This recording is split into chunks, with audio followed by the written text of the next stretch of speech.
I found that nothing in life is worthwhile unless you take risks. Nothing. Nelson Mandela said, "There is no passion to be found playing small and settling for a life that's less than the one you're capable of living." Now, I'm sure in your experiences in school and applying to college and picking your major and deciding what you want to do with life, I'm sure people have told you to make sure you have something to fall back on. Make sure you got something to fall back on, honey. But I never understood that concept, having something to fall back on. If I'm going to fall, I don't want to fall back on anything except my faith. I want to fall forward. I figure at least this way I'll see what I'm going to hit. Fall forward. This is what I mean.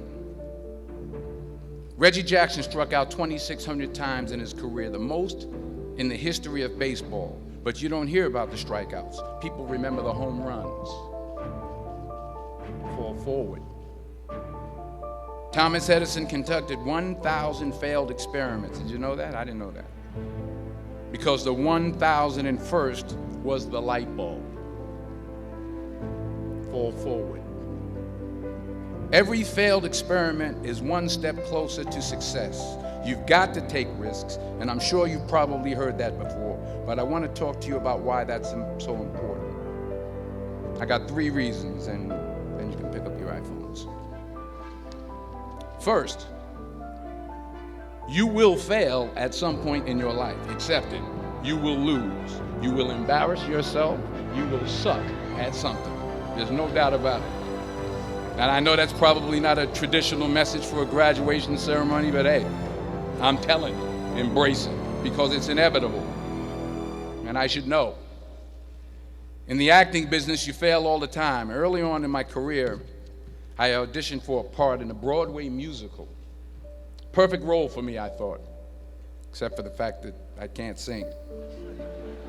So I'm in the wings, I'm about to go on stage, but the guy in front of me, he's singing like Pavarotti. He's just, and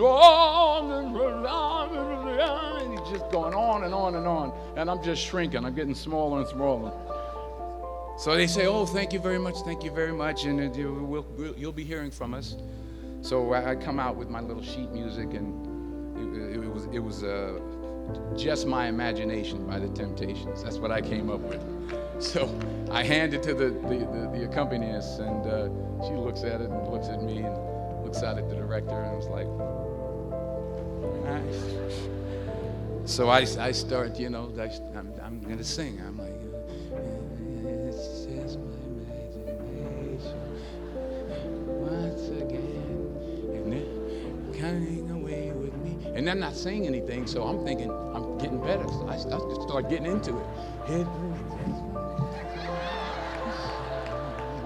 Running. This, thank you very much, Mr. Washington. Thank you. So I assumed I didn't get the job.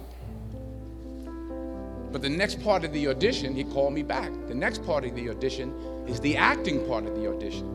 So I'm like, hey, okay, maybe I can't sing, but I know I can act. So they pair me with this guy, and again, I didn't know about musical theater. And musical theater is big, so they can reach everyone all the way in the back of the stadium. And I'm more from a realistic, naturalistic kind of acting where you actually talk to the person next to you. So I don't know what my line was. My line was, well, hand me the cup. And his line was, well, I will hand you the cup, my dear. The cup will be there to be handed to you.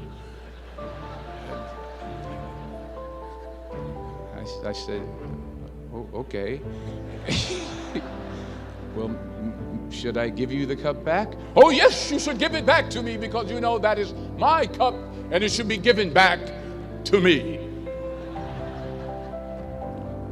I didn't get the job. But here's the thing. I didn't quit. I didn't fall back. I walked out of there to prepare for the next audition, and the next audition, and the next audition. I prayed, and I prayed. But I continued to fail, and fail, and fail. But it didn't matter because you know what? There's an old saying, you hang around the barbershop long enough, sooner or later you're going to get a haircut. So you will catch a break, and I did catch a break. Last year,